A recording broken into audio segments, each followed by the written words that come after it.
By sunrise, everyone had stopped searching.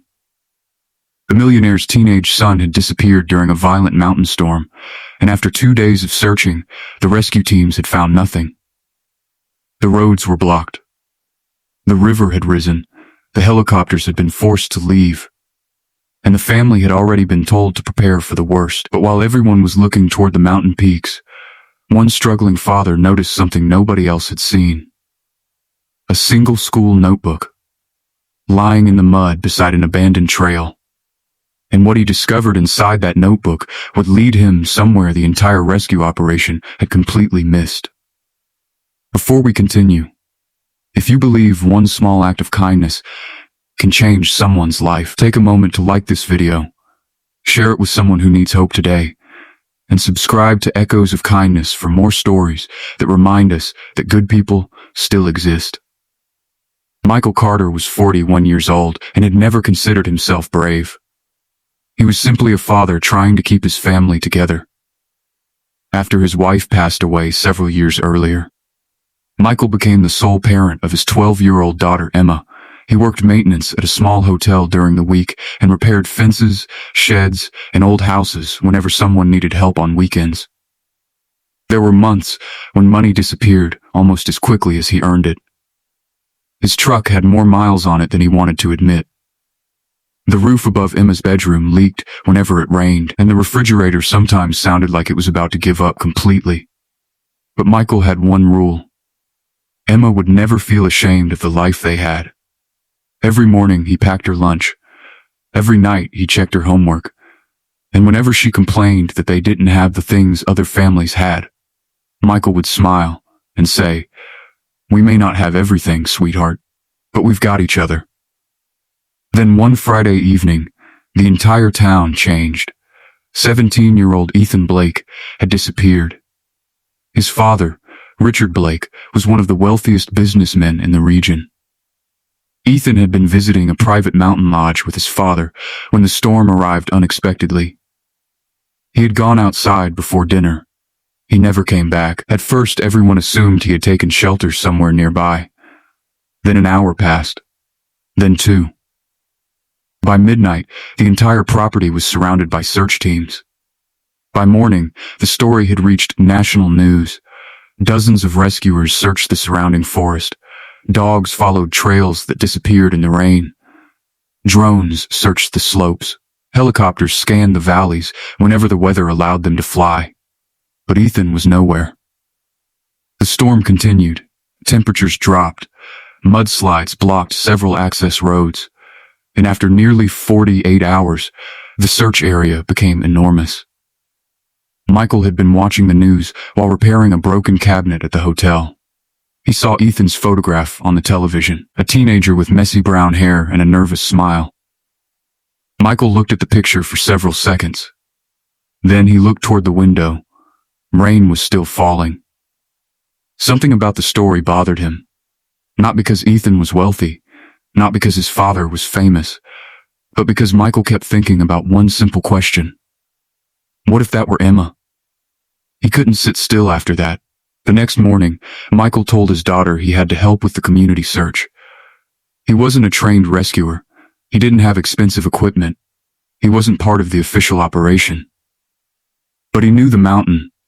He had spent years repairing cabins and hiking trails in the area. He knew how water moved through the forest. He knew which old service roads disappeared beneath vegetation, and he knew something most people overlooked. People didn't always follow the obvious path when they were scared. Sometimes they followed what looked familiar. Michael parked his truck several miles from the main search zone and began walking. For hours, he found nothing. Wet leaves, broken branches, animal tracks, old tire marks, nothing useful. His boots became heavy with mud. His hands were freezing. More than once he thought about turning around. Then, near an old maintenance trail, he noticed something bright beneath a fallen branch. A blue notebook. Michael picked it up. The cover was soaked, but the name written inside was still visible. Ethan Blake. Michael's heart started beating faster. He opened the notebook. Most of the pages were filled with school notes, but near the back, Ethan had drawn a rough map. Michael studied it. There was a circle around an old ranger station, a small arrow pointed toward a narrow valley, and beneath it, Ethan had written 3 words: Old Bridge.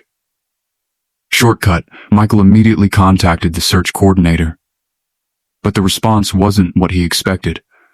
The old bridge had been inspected the previous day. Nothing had been found. Michael looked at the map again. Then he noticed something. Ethan hadn't marked the bridge itself. He had drawn an arrow beyond it, toward the valley. Michael knew the area. There was an old service tunnel beneath the mountain. It hadn't been used in years. Most people didn't even know it existed. But Michael remembered seeing its entrance during a repair job years earlier. He called again. This time the signal failed. Michael stood alone beneath the trees. He could return to the road. He could wait for the professionals.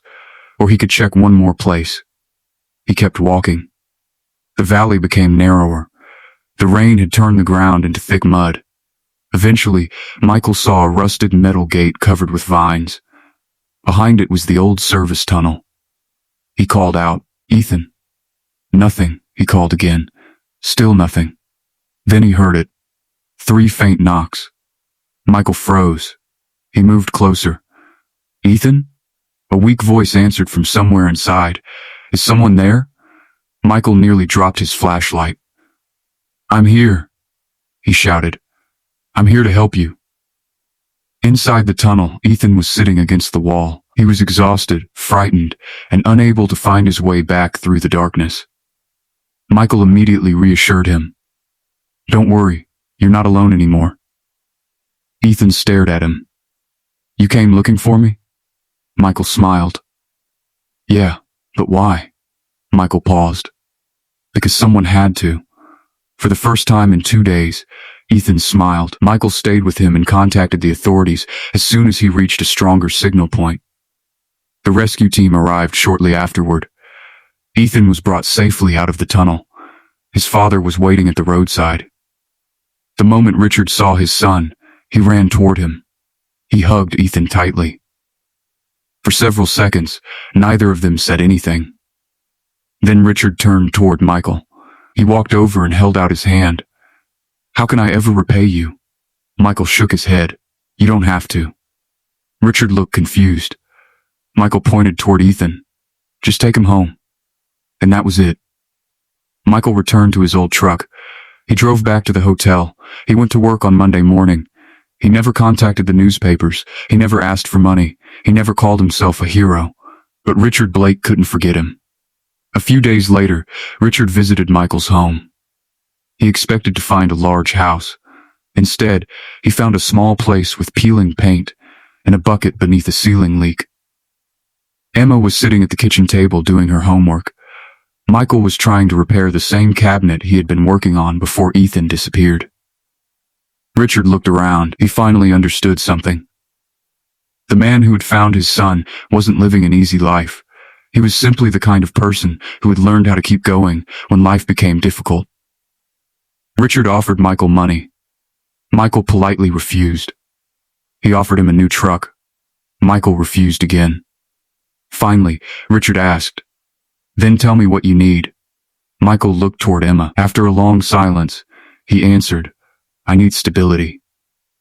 That sentence changed everything. Richard didn't give Michael a suitcase full of cash. Instead, he offered him a position managing renovation projects for several community buildings his company owned. Michael accepted. He wasn't suddenly rich.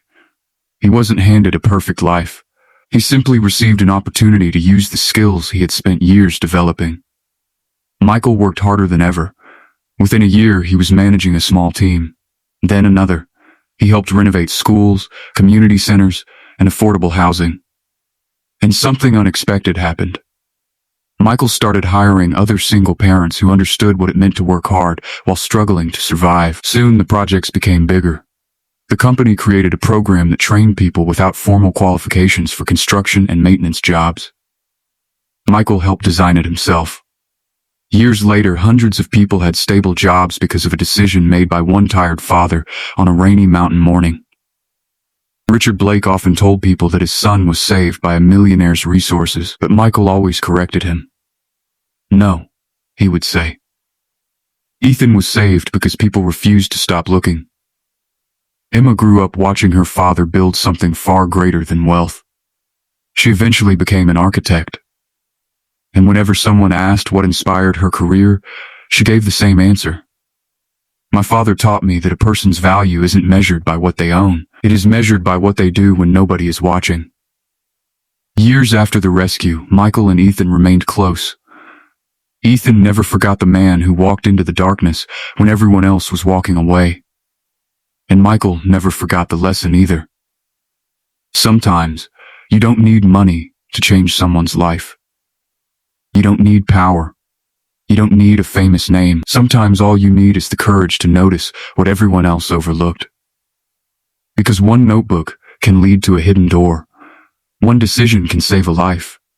And one ordinary person can create a chain of kindness that reaches far beyond anything they could have imagined. So let me ask you something. If you had been Michael that morning, after the official search had already covered the area, would you have followed that tiny clue? Would you have kept going? Tell us in the comments. Because sometimes the difference between giving up and finding hope is simply choosing to take one more step. And years later, when Emma stood beside her father at the opening of a new community center built for struggling families, she looked at him and smiled. Michael looked around at the children running through the doors, families laughing, parents holding new job contracts, people who had once believed they had nowhere left to turn. He remembered the notebook, the rain, the old tunnel, and a frightened teenager asking, "Why did you come looking for me?" His answer had been simple. Because someone had to, and perhaps that is what kindness really means. Not waiting for someone else to do the right thing, not asking whether a person deserves help, not calculating what you might receive in return, just seeing someone in need, and deciding not to walk away. If this story reminded you that one ordinary decision can create extraordinary change, like this video, share it with someone who needs a little hope today. And subscribe to Echoes of Kindness, because sometimes the smallest acts of courage create the biggest echoes.